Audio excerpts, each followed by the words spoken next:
Hello, good evening once again. Myself Indrajit Pandey once again before you.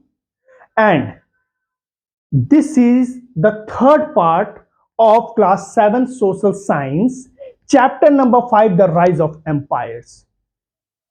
Two first and second part already I have uploaded, right? Please go through the video for complete information. Don't skip video, otherwise it will be useless.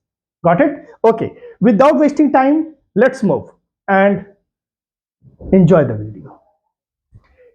Now we have already covered all these things, you know. Okay, let's see here. Trade routes and guilds in the second part we have covered, and now this will be the third part. What is it? The rise of Magad. The rise of Magad. This will be the third part. Let's start. The period between the sixth and fourth century. Fourth century BCE, before Common Era. The period between the 6th and 4th century BCE was one of profound change in North India. What change was going on between these two periods? Between 6th to 4th century. Before Common Era. That's why it is not written here 4th century to 4th century to 6th century. It is not like that. Got it? Otherwise, it will become Common Era. But it is before Common Era. That's why it is written here 6th and the 4th century. Okay. We briefly visited the 16 Mahajanpads. 16 Mahajanpads were there. Those large kingdoms of North and Central India with their assembly system. One of them, Magad, present day South Bihar, and some adjoining areas rose in importance and set the stage for the fusion of many kingdoms into the empire. Whenever we talk about kingdoms, so many smaller kingdoms together they form an empire. So empire is always a broad meaning, right? There will be an emperor in the empire, right? Okay. Powerful early kings such as Ajat okay. Hmm. Powerful early kings such as Ajat played an important or crucial role in establishing Magad as a dominant center of power. So when we talk about Ajat, he played a pivotal role or great role in establishing Magad as a dominant center of power. See here, two of the most famed religious figures, one is Gautam Buddha and other one is Lord Mahavira. See, Siddhartha Gautama, who became known as the Buddha, and Vardhaman, better known as Mahavira, lived in the time of Ajat. Okay, now let's talk about Magad. Magad was located in the resource-rich Ganga Plains. Whenever we talk about Ganga Plains, now it is very fertile area, and you will understand that because of the fertility, there was increase in the population. Big, the land was plain, fertility was abundance, fertility was good, production was abundance. Got it? And then you will see, with fertile land, abundant forest for timber and elephants. Also, remember how the use of iron transformed other technologies such as agriculture and warfare. See, Magad had so many benefits. Okay, what type of benefits? First, the land was very fertile, so there was abundance of crops. There were forests, so there was no lack or shortage of timber. Then there were elephants, and the use of iron, it made so many, it transformed the society, it transformed everything. How? See, it transformed the agriculture and warfare. Iron ore and other minerals from the nearby hilly regions, they proved crucial for the expansion of the kingdoms. The use of iron plow to till the land increased the production. Then, and lighter and sharper iron weapons strengthened the capabilities of the army. So, agriculture production is also going high because of the use of iron, and because of the use of iron, different weapons were made and military was also gaining strength. Sanchi Stup, an elaborate panel from the Sanchi Stup, okay, depicting soldiers riding elephants, horses on foot, waging battle and laying siege to Kushinara, today Kushinagar. Okay, now see here. This was the picture. Now, the production of surplus food grains allowed more people to focus on the arts and craft, which were in demand inside and outside the empire's borders. Production of surplus food grains. Surplus food grains, it means revenue was totally dependent. Most of the revenue it was dependent on the production of food grains. And people, they put focus on the arts and crafts, which were in demand inside and outside also. The Ganga and Son rivers provided a geographical advantage. What was the advantage? The advantage for trade, as they could be used for transportation. Ganga water and Son rivers, they provided advantage for the transportation of goods. The flourishing trade boosted the empire's income and contributed to Magad's rise. So, trading activity boosted because of these two rivers, Ganga and Son. These two rivers helped in the transportation of goods, transportation of people from one area to another area, from one place to another place, right? And trade flourished. Around the 5th century, Mahapadam Nand, he rose to prominence in Magad and founded the Nanda dynasty. So the question is, who founded the Nanda dynasty? The answer is Mahapadam Nand. He successfully unified many smaller kingdoms and extended his empire across parts of eastern and northern India. He successfully united, he captured so many kingdoms, he united them, and he formed a large empire. And he extended it to the parts of eastern and northern India. As the economy thrived, he began issuing coins, demonstrating his economic power. Right? We also learned from Greek account that the Nanda dynasty maintained a large army. How Nanda dynasty was able to maintain such a large army? Because of the production of food grains, because of trade and commerce. Right? Okay. From various accounts of Nanda dynasty, it appears that its last emperor Dhananand, who was the last emperor? Dhananand, though very rich, became highly unpopular because he started exploiting the people. This paved the way for Nanda Empire to be conquered. Now people stopped liking him.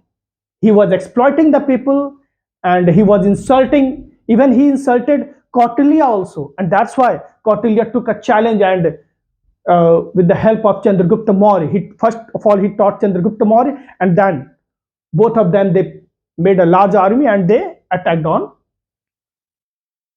Magad and they overthrown Nanda dynasty. See here, we'll see it later. This paved the way for the Nanda Empire to be conquered and absorbed into what would become one of the largest empires India ever knew, the Mauryan Empire. See here. The famed Sanskrit grammar.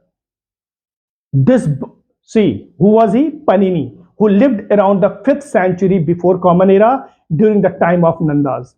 And he is known for composing Ashtadhyayi.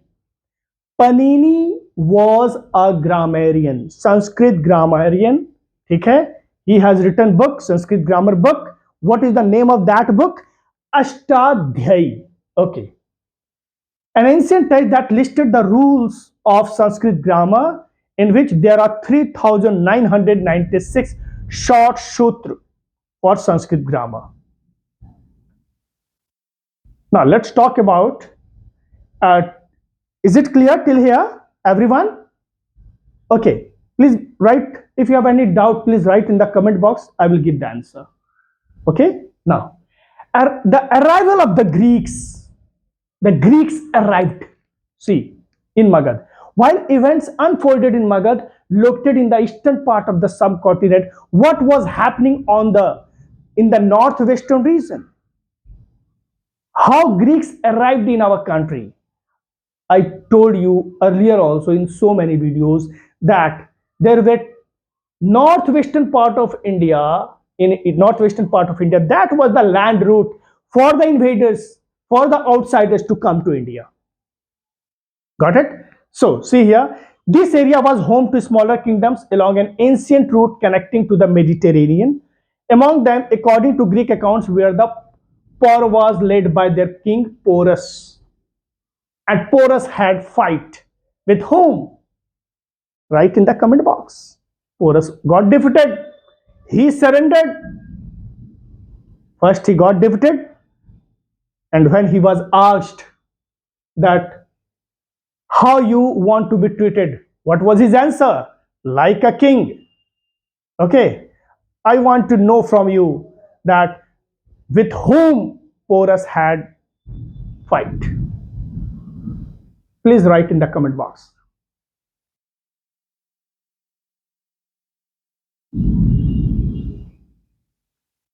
Name has come.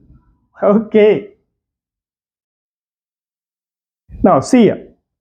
Alexander, a young and powerful Greek king from Macedonia, campaigned against the Persian Empire to avenge earlier Persian invasions of Greece, during which some Indian soldiers from the Persian they ruled northwest of India fought against the Greeks.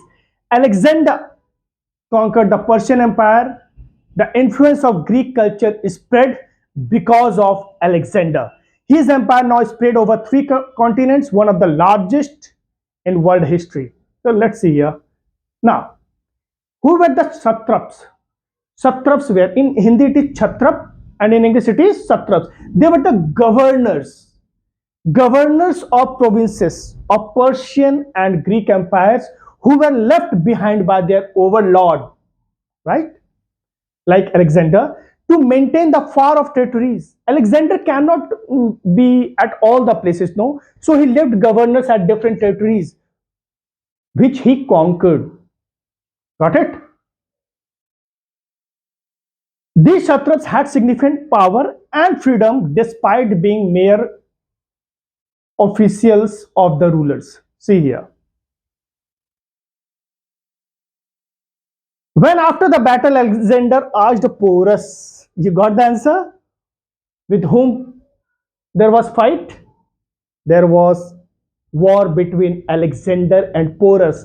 And see how he wished to be treated. Porus answered like a king. Got it?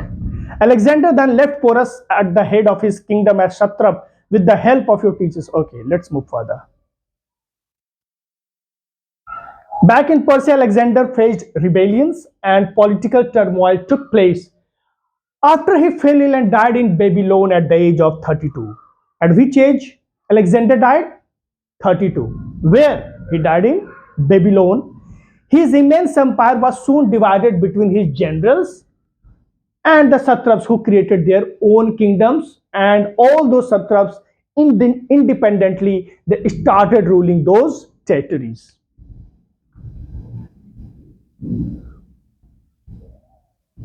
Eager to reach, okay, this is the timeline, right? Okay. Alexander's dialogues with the Xenophists. Alexander heard of a group of Indian sages whom the Greeks called Xenophists or naked philosophers, probably because they wore very little clothing, who were renowned for their wisdom. Alexander challenged them with tricky questions in the form of riddles, warning that he would put those who gave wrong answers to death. However, the Xenophists responded to his questions calmly and intelligently. What happened? Alexander was impressed, and in the end, he spared them all. Those Xenophists were very intelligent, with whom Alexander encountered. According to one account, Alexander asked, which is stronger, life or death? One of the sages replied, life, because it endures while death does not.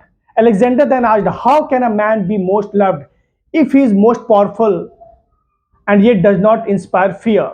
came the replies. So these were some of the questions which Alexander asked from those gymnophists. This was the discussion, right? Okay. Now see here, this is the timeline which is mentioned here. Okay. Now let's see here. Anything? Let's move further. Till here it is over. Okay. In the next video, till here, I'm stopping this video. This is the third part. In the fourth part, we'll study about the mighty Mauryas. It means we will discuss about Chandragupta Maurya. So thank you very much. If you have liked my video, please subscribe my channel and share to others. Thank you.